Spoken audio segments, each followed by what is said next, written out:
வணக்கம் சாயிரம். என்னுடைய ஆசான் பேராசிரியர் முனைவர் டாக்டர் விமலன் அவர்களை வணங்கி இந்த பதிவை ஆரம்பிக்கிறேன். ஏற்கனவே நான் செவ்வாய் தோஷத்தை பற்றி சொல்லியிருக்கேன். இருந்தாலும் இந்த பதிவிலையும் செவ்வாய் தோஷம் என்றால் என்ன, செவ்வாய் தோஷத்தை நாம் எந்த அளவுக்கு கையாள வேண்டும், ரொம்பவும் செவ்வாய் தோஷம்னா பயப்படணுமா, அப்படி இல்லைன்னா அதோடைய விதிவிலக்குகள் என்ன, எவ்வாறு அந்த செவ்வாய் தோஷத்தை கணிப்பது, இதை பற்றி நான் கொஞ்சம் சொல்ல போறேன். கண்டிப்பா கொஞ்சம் கடைசி வரைக்கும் கேளுங்க. ஜோதிடம் தெரிந்தவர்கள் தெரியாதவர்கள் யார் கேட்டாலும் இது கொஞ்சம் ஓரளவுக்கு புரியும்.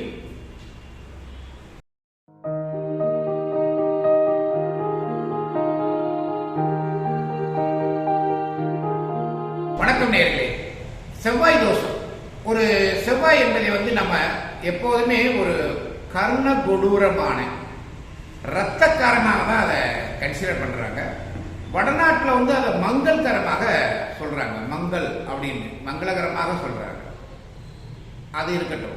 இந்த செவ்வாய் ஒரு ஜாதகத்தில் எந்த இடத்தில் நின்றால் செவ்வாய் தோஷம் அப்படின்னு சொல்லப்படுதுன்னா,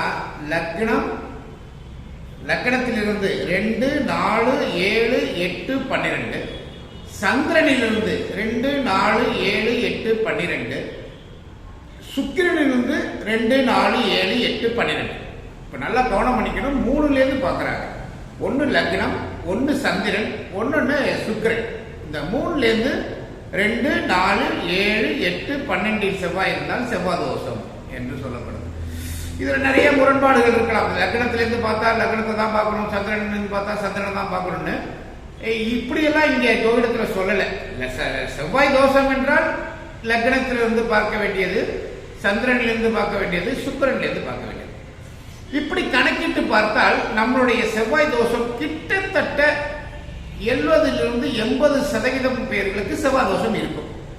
ஏன்னா 1 லக்னத்திலிருந்து 2, 4, 7, 8, 12 இருக்க போகுது.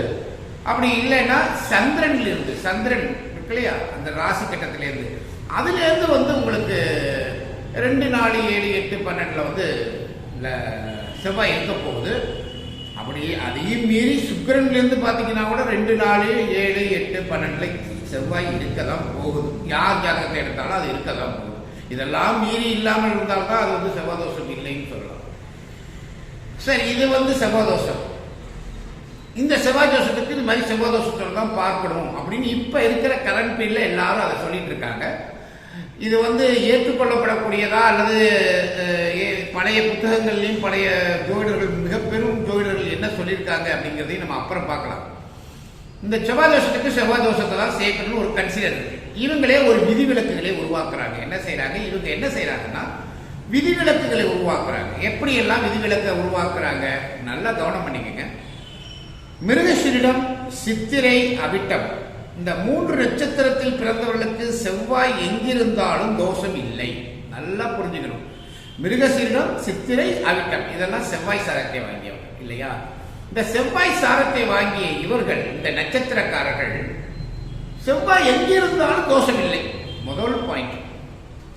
2வது, 2, 4, 7, 8, 12 இடங்கள் செவ்வாயுடைய ஆட்சி வீடாகவோ, மேசம், விருச்சிகம் அதாவது ஆட்சி வீடாகவோ, நீச வீடு கடகமாகவோ, உச்ச வீடு மகரமாகவோ இருந்தால் செவ்வாய் தோஷம் இல்லை. இது 2வது பாயிண்ட். செவ்வாய் தோஷம் எது கிடையாதுங்கிறாங்க? ஆட்சி வீட்டிலேயோ, உச்சம் வீட்டிலேயோ, நீச வீட்டிலேயோ இருந்தால் செவ்வாய் தோஷம் கிடையாது.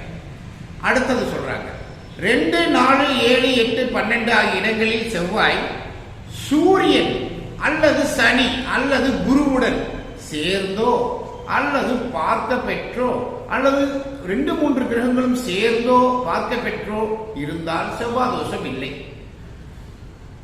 இதை ஜோதிடம் படித்தவர்களுக்கும் தெரிந்து கொள்ளலாம். சாதாரணமா இப்ப காலையில டிவியை பார்த்துட்டு ஜோதிடம் கத்துக்கிறேன்னு சொல்லி வந்துட்டு இருக்காங்க இல்லையா, அவங்களும் இதை நல்லா கவனம் பண்ணுங்க. நம்ம ஜோதிடத்தை கத்துக்கிறோம்னா வெறும் பொத்தாம் பொதுவா கத்துக்க முடியாது. அதுல இருக்கக்கூடிய ஆழ்ந்து உள்ள போய் தான் கத்துக்கணும். இப்ப இந்த செவ்வாய் தோஷத்துடைய தோஷத்தை விளக்கக்கூடிய விதிவிலக்குகளை சொல்றாங்க. குரு, சூரியன், சனி இவங்களுடைய பார்வை அல்லது சேர்க்கை இருந்தால் தோஷம் இல்லை. இதை நம்ம யாராவது கவனம் பண்ணியிருக்கோமா? இது செவ்வாதோஷம், ஆனால் இதெல்லாம் பார்வை இருக்கு, செவ்வாதோஷம் இல்லைன்னு அதெல்லாம் கிடையாது. அடுத்தது நல்லா கவனம் பண்ணிக்கங்க. சிம்மம், கடகம், தனுசு, மீனம். சிம்மம், கடகம், தனுசு, மீனம் ஆகிய ராசிகளில் இருந்தாலும் தோஷம் இல்லை. அப்புறம் ராகுடன் இருந்தால் தோஷம் இல்லை, கேதுவுடன் இருந்தால் தோஷம் இல்லை. இப்படியாக இது ஒரு 21 விதிவிலக்குகளை கொண்டிருக்கு. எத்தனை? 21 விதிவிலக்குகளை கொண்டிருக்கு. இதை முதல்ல தெரிஞ்சுக்கணும். இதை நான் என்னுடைய பிளாக் ஸ்பாட்ல போட்டிருக்கேன், நெட்ல போட்டிருக்கேன். அஸ்ட்ரோ அறிவானந்தம் பிளாக் ஸ்பாட்ல வந்து இந்த விளக்கங்களை கொடுத்துருக்கேன். முடிந்தால் போய் பாருங்க. நான் கீழே வேணா லிங்க் தரேன். அதுல போய் பார்த்தீங்கன்னா 21 விதிவிலக்குகள் என்னென்னு தெரியும். மக்கள்கிட்ட ஒரு கேள்வி, தோஷம் என்றால் என்னன்னு சொல்லிட்டேன். லக்னம், சந்திரன், சுக்கிரனுக்கு பார்க்கணும். தோஷ விளக்குகள் என்ன அப்படின்னு சொல்லியாச்சு. 21 பாயிண்ட்ல தோஷ விளக்குகளும் இருக்கு. அப்படி பார்த்தா கிட்டத்தட்ட ஒரு 70% பேர் தோஷம் இல்லாமல் போயிடுவாங்க. இப்படியாக ஜோதிடத்தில், இவங்க சொல்லக்கூடிய ஜோதிடத்தில், இவங்களாக உருவாக்கப்பட்ட ஜோதிடத்திலேயே இவ்வளவு விதிவிலக்குகளை கொடுத்த பிறகும் நம்ம செவ்வாதோஷம் என்றாலே மரணம், அந்த செவ்வாதோஷத்தை சேர்க்கலாம் மரணம் அப்படிங்கிற எண்ணத்துல தான் இருக்கும். இது செவ்வாதோஷத்தை அப்படியா சொல்லுது? இல்லை. செவ்வாய் என்ன செய்யும் அப்படின்னு எங்க ஆசான் சொல்றாருன்னா, திருமணத்தை தாமதப்படுத்தலாம். ஒரு 7ஆம் இடத்தில் செவ்வாய் இருந்தாலோ திருமணத்தை தாமதப்படுத்தலாம். அது 7ஆம் இடத்தில் செவ்வாய் இருந்தால் மட்டுமல்ல, சூரியன் இருந்தாலும் சரி, தனித்த சூரியன் இருந்தாலும் சரி, சனி இருந்தாலும் சரி, இந்த கிரகங்கள் இருந்தாலும் அது பாதிப்பை ஏற்படுத்ததான் செய்யும். அதுவும் தோஷம்தான். இப்படி தோஷத்திற்கு தோஷம் நம்ம யோசனை பண்ணிக்கிட்டே இருந்தா எத்தனையோ 1000 தோஷங்கள் இருக்கு. அத்தனை 1000 தோஷத்துக்கும் நம்ம தோஷமா பார்க்க முடியுமா? இதுதான் கேள்வியே. இப்போ ஒரு சின்ன விளக்கம் கொடுக்குறேன். இப்போ ஒரு பெண்ணுடைய ஜாதகத்திலேருந்து வராங்க, மாங்கல்ய தோஷம், 8ஆம் இடத்தில் செவ்வாய் இருந்தால் மாங்கல்ய தோஷம்னு. புணர்வு தோஷம் கூட இருக்கு. அது நான் அப்புறம் ஒரு நாள் விளக்கமா சொல்றேன். இந்த 8ஆம் இடத்தில் செவ்வாய் இருந்தால் தோஷம், இது மாங்கல்யத்தை பறித்து விடும். ஒரு பெண் ஜாதகம் இப்படி இருந்து ஆண் ஜாதகத்தில் செவ்வாதோஷம் இல்லைன்னா மாங்கல்யம் பறித்து. என்னுடைய கேள்வி அது மட்டுமல்ல, எங்களுடைய ஆசான் எங்களுடைய கல்வியில் நாங்கள் படிக்கும் பொழுது சொல்லிக் கொடுக்கப்பட்டதுதான். ஒரு பெண்ணுடைய ஜாதகம் ஒரு ஆண் ஜாதகத்தை எந்த அளவுக்கு பாதிக்க முடியும்? ஒன்று, ஒரு பெண் உள்ளவரா தன்னுடைய குடும்ப நிர்வாக திறமை இல்லாமல் குடும்பத்தில் ஏதேனும் பிரச்சனையை செய்து கொண்டே இருக்க வேண்டும். அப்படி இருக்கும் போது குடும்பம் வந்து நிம்மதியாக இருக்காது. இது ஒன்று.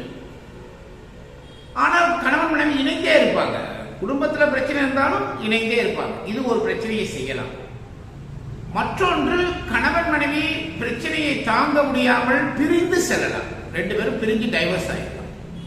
மூன்றாவது, கணவனோ மனைவியோ இறந்து போகலாம். இதான் நடக்கும் இல்லையா? இறந்து போகலாம். இந்த இறந்து போகலாங்கிறத மட்டும்தான் மக்கள் வந்து செவ்வாதோஷத்துக்கு கையில வச்சிருக்காங்க. அதாவது கல்யாணம் செவ்வாதோஷம் கல்யாணம் பண்ணனா இறந்துடுவாங்களோங்கிற பயம். இதுல நல்லா யோசனை பண்ணி பாருங்களேன். செவ்வாயை மட்டுமே நம்ம எடுத்து இந்த கணக்கிட வைக்கிறோம். ஆயுள்காரகன் ஒருத்தன் இருக்கான், ஆயுள் பலம் அப்படின்னு. ஒரு ஜாதகம் பிறக்கும் பொழுதே அந்த ஆயுளை நிர்ணயம் பண்ணி கொள்கிறது. 8ஆம் பாவகம், 8ஆம் பாவகத்துக்கு அதிபதி சனி. எவ்வளோ பேர் இருக்காங்க. ஒரு ஜாதகம், ஆண் ஜாதகமோ பெண் ஜாதகமோ பிறக்கும் பொழுதே அந்த ஆயுளை அதை நிர்ணயம் செய்து கொள்ளும். அப்படி ஆண் ஜாதகம் நிர்ணயம் செய்திருக்கும் பொழுது ஒரு பெண் ஜாதகம் வருது, புதுசா வருது, மாங்கல்ய தோஷம் நீங்க சொல்ற மாதிரி 8ல செவ்வாய் உள்ள ஜாதகமா இருந்து உள்ள வரும்போது இந்த ஆண் ஜாதகத்துக்கு நன்கு ஆயுள் இருக்குன்னு முடிவு எடுத்திருக்கோம். நம்ம ஜாதகப்படி அந்த பையனுக்கு நல்ல ஆயுள் இருக்கு அப்படின்னு. அப்போ இந்த பெண் ஜாதகம் வருது இல்லையா, 8ல செவ்வாய் இருந்து மாங்கல்ய தோஷம் வருது இல்லையா, இது வந்து இந்த பையனுடைய ஆயுளை மறித்து விடுமா, சாகடிச்சிடுமா? இதுதான் கேள்வி.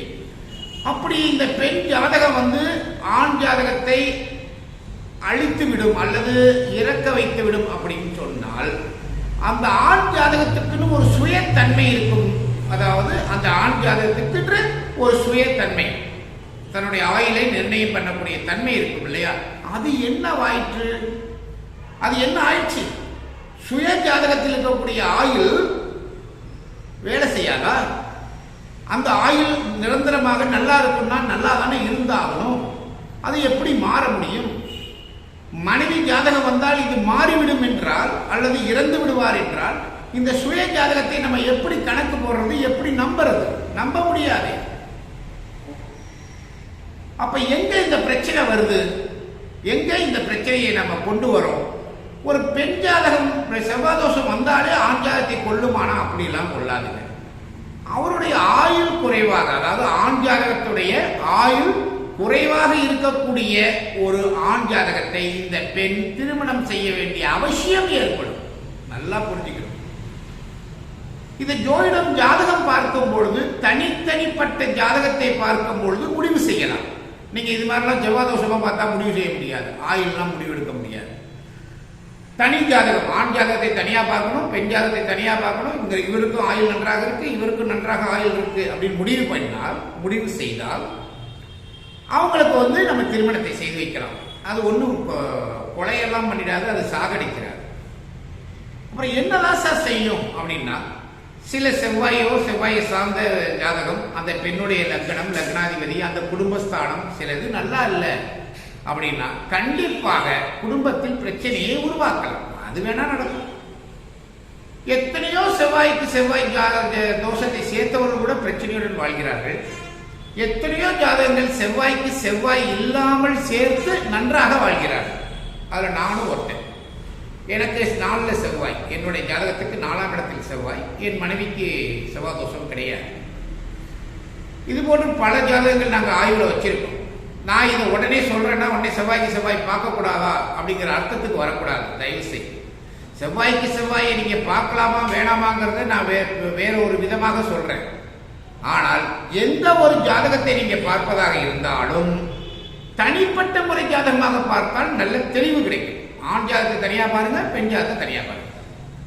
அது இல்லாமல் ஒரு செவ்வாய் தோஷம் இந்த ஆண் ஜாதகத்துடைய ஆயுளை மறுச்சிடும், அல்லது ஆண் ஜாதகத்தில் செவ்வாய் பெண்ணுக்கு இல்லைன்னா பெண்ணை மறுச்சிடும், அவங்க ஆயுள் போயிடும் சொல்றது மிக மிக தவறு. அப்படிங்கிறது தான் எங்களுடைய ஆசானமும் சரி, எங்களுடைய ஆய்வுகளும் சரி அதான் சொல்லுது. சரி, இது ஒரு உதாரணம் காட்டுறேன். இந்த புத்தகத்தை பாருங்க. இது ஆக்சுவலா இது மகரிஷிகள் சொல்லி வைத்த மங்கையர் இலக்கணம். ஐயா பிரம்மஸ்ரீ சேஷாத்ரிநாத சுவாமிகள் சாஸ்திரிகள், பிரம்மஸ்ரீ சேஷாத்ரிநாத சாஸ்திரிகள் இவர் எழுதிய புத்தகம் ஆனந்த விகடன்ல வெளியிட்டிருக்காங்க. இவர் ஐயா பெரிய சான்ஸ்கிரிட் காலேஜ் பிரின்சிபால். அவர் சான்ஸ்கிரிட் காலேஜில் நிறைய புத்தகங்களை தமிழாக்கம் பண்ணியிருக்கார், ஜோதிட புத்தகங்கள்ல. அவர் ஒரு வார்த்தை சொல்றாரு, 404வது பக்கத்தில் சொல்றாரு. நல்லா கவனம் பண்ணிக்கங்க. 404ல் செவ்வாய்க்கு செவ்வாயை பார்த்து இணைய வைக்கும் தகவல் ஜோதிட நூல்களில் இல்லை. நல்லா கவனம் பண்ணிக்கங்க, ஜோதிட நூல்களில் இல்லை. செவ்வாய்க்கே செவ்வாயை பார்த்து சேர்க்கணும் அப்படின்னா செவ்வாய் தோஷமே கிடையாதா கேட்டா அப்படி இல்லை. தோஷம் இருக்கு, செவ்வாய் தோஷம் இருக்கு, சனி தோஷம் இருக்கு, ஆதிபத்திய தோஷம் இருக்கு, அதான் சூரியனுடைய தோஷம் இருக்கு, புதனாதிபத்திய தோஷம் இருக்கு, தோஷங்கள் நிறைய இருக்கு. ஆனால் தோஷத்திற்கு தோஷத்தை சேர்க்க வேண்டும் என்று எந்த ஜோதிட புத்தகங்களிலும் எந்த ஜோதிட நூல்களிலும் இல்லை என்று ஐயா சொல்லியிருக்கார்.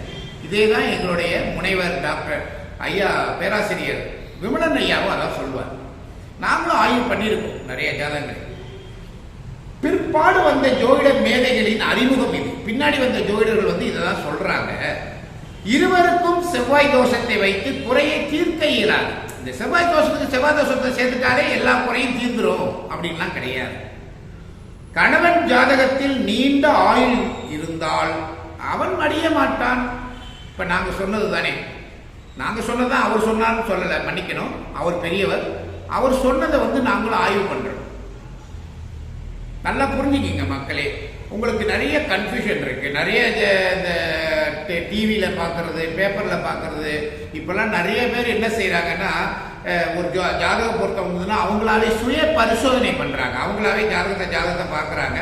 ஆகா, இந்த பொருத்தம் இல்லை, இது செவ்வாய் தோஷம், இதெல்லாம் இருக்கக்கூடாதுன்னு நல்ல ஜாதகங்களை ஒதுக்குறாங்க.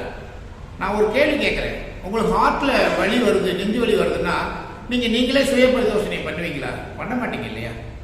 நல்ல கார்டியாலஜி யார், நல்ல ஒரு இதய நிபுணர் யாரோ அவர்கிட்ட போய் தானே பார்ப்பீங்க. அது போலதான் ஜோதிடத்தை நீங்க ஏதோ ஒரு 4 புத்தகம் படிச்சிட்டீங்கிறதுனால நீங்களாவே சுய பரிசோதனை செய்யாதீங்க, தவறு. இப்போ ஒரு எங்கிட்ட அடிக்கடி வருவாங்க சில பேர். வரும்பொழுது சார் இந்த பக்கத்து வீட்டில் ஒருத்தவங்க வந்து சொன்னாங்க சார், இது செவ்வாய் தோஷம், இது நீ கல்யாணம் பண்ணக்கூடாதுன்ட்டாங்க, மூல நட்சத்திரம் கல்யாணம் பண்ணாதங்கிறாங்க. அவங்க என்ன படிச்சிருக்காங்கன்னு கேட்டால் அதெல்லாம் படிக்கல சார், ஓரளவுக்கு தெரியும். இது நல்லதா? ஜோதிடத்தை நீங்க தெரிந்து கொள்வது தவறில்லை, ஆனால் அதை வைத்து உங்க வாழ்க்கையை சோதனை செய்து பார்க்காதீங்க. ரொம்ப தவறு, மிக தவறு. அவ்வளவுதான் நான் சொல்ல வரேன். இப்போ செவ்வாய் தோஷம் என்றால் என்ன, செவ்வாய் தோஷத்துடைய பரிகாரங்கள் சொல்லி, அதாவது இந்த பரிகாரம் வாயில வந்தோடனே எனக்கு சொல்லுது, இது மாதிரி செவ்வாய் தோஷம் வந்தால் உடனே பரிகாரம் செய்யுங்கிறாங்க. அதெல்லாம் நான் சொல்லவே மாட்டேன். பரிகாரத்தை பற்றி இங்கே பேச்சே கிடையாது. செவ்வாய் தோஷத்துடைய விதிவிலக்குகள் என்ன, விதிவிலக்குகள் என்னன்னு சொல்லியாச்சு. ஒரு பெரிய ஜோதிடர் வந்து அது மாதிரி ஜோதிட புத்தகத்தில் இல்லைன்னு சொல்லியாச்சு. உங்களுக்கு ஒரு விளக்கத்தை நான் கொடுத்துட்டேன், அது என் கடமை. எந்த கல்வியை நாம் கற்றோமோ அது மற்றவர்களுக்கும் பயன்பட வேண்டும், அந்த அளவுக்கு நடந்துக்கணும் அப்படின்னு இன்னைக்கு ஏதோ ஒரு ஜெய் பீம்ங்கிற ஒரு படத்துல வசனம் வரும். அதனால இந்த கற்ற கல்வியை வந்து மற்றவர்களுக்கு பயன்படணுங்கிற அர்த்தத்தில் இதை உங்களுக்கு விளக்கம் சொல்லியிருக்கேன். தயவு செய்து இதை புரிந்து கொண்டு, செவ்வாய் தோஷம் என்றால் எந்தவித பயமும் வேண்டாம். அது நல்ல ஜாதகமாக வேண்டாம், அதாவது நல்ல ஜாதகமாக தான் ஏற்றுக்கங்க. ஆண் ஜாதகம் நல்லா இருக்கு, பெண் ஜாதகம் நல்லா இருக்கா ஏற்றுக்கங்க. ஆயிலை பற்றி பயப்படாதீங்க. மூலம்னா ஆயில் என்ன செத்துப்படுவாங்க. ஒரு ஜாதகம் வந்து இன்னொரு ஜாதகத்தோட ஆயிலை மாற்ற முடியாது. அவர்கள் சுய ஜாதகத்தை வைத்திருப்பார்கள். அப்பனா இறந்துடுறாங்களே சார், அதுக்கு என்ன காரணம்? அந்த பொண்ணு கல்யாணம் ஆகி வந்து இறந்துட்டாங்களே சார், என்ன காரணம்னா அது அந்த பையனுடைய அல்லது அவங்களுடைய தந்தையுடைய சுய ஜாதகம் தான் காரணமா இருக்க முடியும். அதை ஆய்வு செய்யுங்க. ஒரு பெண்ணை ஆய்வு செய்யாதீங்க. ஒரு பெண்ணு கல்யாணம் ஆகி வந்த பெண்ணை வந்து இந்த பொண்ணு வந்ததுனால தான் இது செத்து போயிட்டாங்க அப்படின்னு தவறான கணக்கு வேண்டாம். குடும்பம் நல்லா நடக்குமான்னு பாருங்க. 2ஆம் இடத்தை நல்லா கவனம் பண்ணிக்கங்க, 7ஆம் இடத்தை கவனம் பண்ணிக்கங்க. எப்படி குடும்பம் நடத்துவாங்களா, நல்லபடியாக அனுசரித்து போவார்களா, நல்ல குணங்கள் இருக்கா, இதெல்லாம் முடிவு செய்து நல்லபடியாக திருமணத்தை முடித்துக் கொள்ளுங்கள். வெறும் பொருத்தம் பார்க்கிறேன் என்று குழம்பிக் கொள்ள வேண்டாம் என்று கேட்டு இந்த பதிவை முடித்துக் கொள்கிறேன். நல்லபடியாக உங்களுடைய நல்ல கருத்துக்களை கீழே போடுங்களேன். ஒரு நான் இவ்வளவு தூரம் நல்ல விஷயங்களை சொல்றேன்னு சொல்லும் போது அதுக்கான நல்ல கருத்தா இருந்தாலும் சரி, ஏதாவது ஒரு திருத்த வேண்டிய கருத்தா இருந்தாலும் நீங்க பதிவுல போடுங்க. மிக்க நன்றி. சாய்ராம்.